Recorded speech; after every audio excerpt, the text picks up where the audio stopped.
right, today we're going to journey back in time to the incredible ruins of a lost empire. This place is Vijayanagara, which literally means the city of victory. And for a long time, it really was.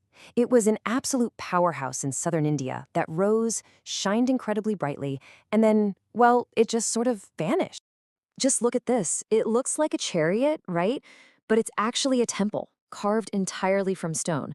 This single amazing structure kind of tells the whole story. It's an absolute masterpiece of art and engineering, but it's sitting in the middle of a deserted, ruined city. It's beautiful and haunting all at once. So that brings up the big questions, doesn't it? Who on earth built all this? And maybe more importantly, how did a city this advanced and powerful end up as a ruin? Well, those are the questions we're going to tackle. Let's dig in and piece together the story of Vijayanagara, from its incredible start to its tragic finish. So first things first, how did this empire even come to be? Its rise was incredibly fast and unbelievably impactful.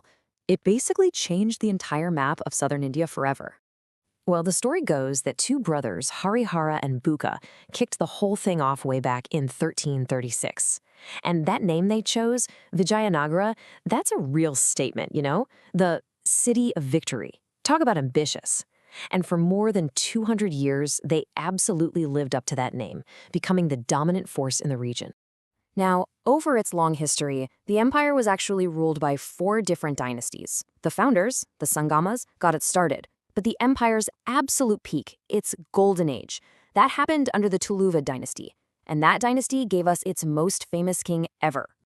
And that king was Krishnadeva Raya. This quote right here basically gives away the secret to the empire's success. He knew that real power wasn't just about having a big army. It was about fueling it with a booming economy built on trade with the entire world. So what was their playbook? It was brilliant, really. They controlled the best farmland, which is always a good start. Then they dominated overseas trade, exporting things everyone wanted, like spices and textiles. But here's the key. They used that wealth to import the best military gear of the day. We're talking powerful war horses from Arabia and even cutting-edge firearms from the Portuguese.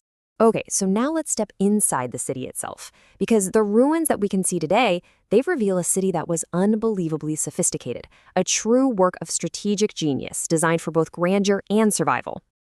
One of the most amazing things about this place is how they handled water. I mean, it's located in one of the driest parts of the whole peninsula.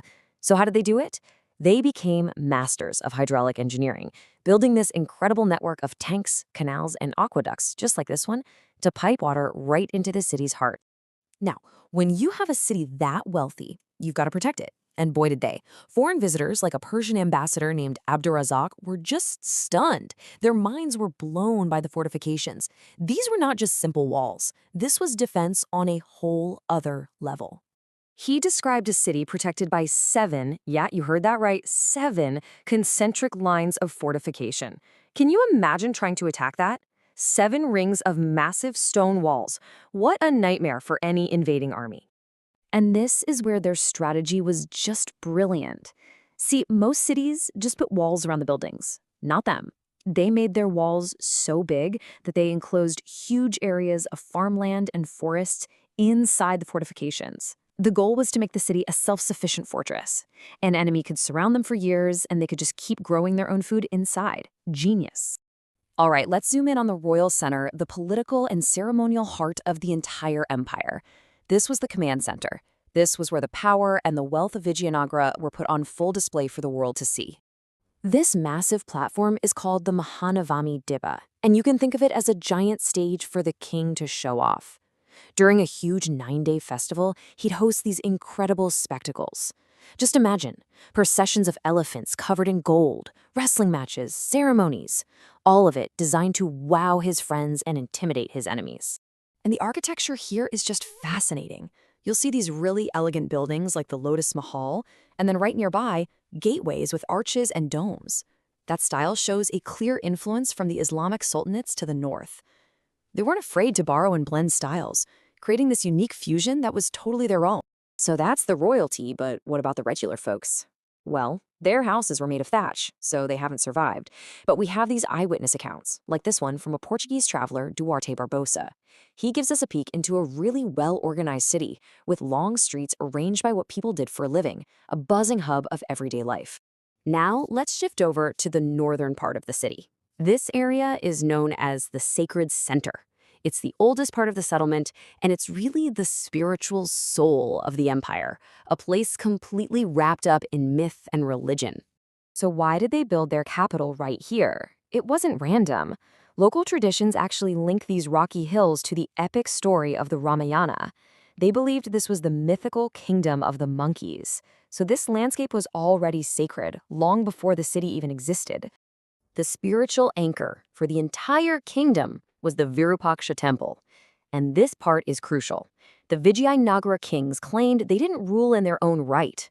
Instead, they said they were ruling on behalf of the god Virupaksha. Every royal order was even signed in his name. It was a powerful way to legitimize their rule, blending politics and religion together perfectly. And they used architecture to shout about their power. They built these gigantic gateways to the temples called gopurams. And get this, the gateways were often way, way taller than the actual temple shrine inside. They were like enormous billboards that you could see for miles, signaling that a very powerful, very devout king was in charge. For 200 years, the city of Victory seemed invincible, but its end came so suddenly and so violently. It was a total, tragic collapse that left a massive hole in the history of southern India. So what happened? After Krishnadeva Raya died, things got shaky. Then in 1565, it all came to a head. A coalition of rival sultanates defeated the Vijayanagara army in a massive battle. The winners then sacked the capital so thoroughly it was just abandoned. For centuries, it was a ghost city, a local legend, until 1800, when an officer from the East India Company named Colin Mackenzie finally brought its story back to life. When we look back at this history, we have the official story, which we see in things like this statue of Krishnadeva Raya. This is how he wanted to be remembered. Pious, powerful, a perfect ruler. This is the history that's literally set in stone. But then you get an eyewitness account from a traveler, like Domingo Paez, and he describes the same king as, well, a person of medium height, rather fat than thin. He has on his face signs of smallpox. And that contrast leaves us with a really big question, doesn't it? What's the truer history? The idealized image that powerful people create for themselves, or the simple human details that an observer happens to write down? The ruins of Vijayanagara remind us that history is never just one simple story. It's a complex tapestry woven from both myth and reality. And that's a lesson that is just as relevant today as it was centuries ago.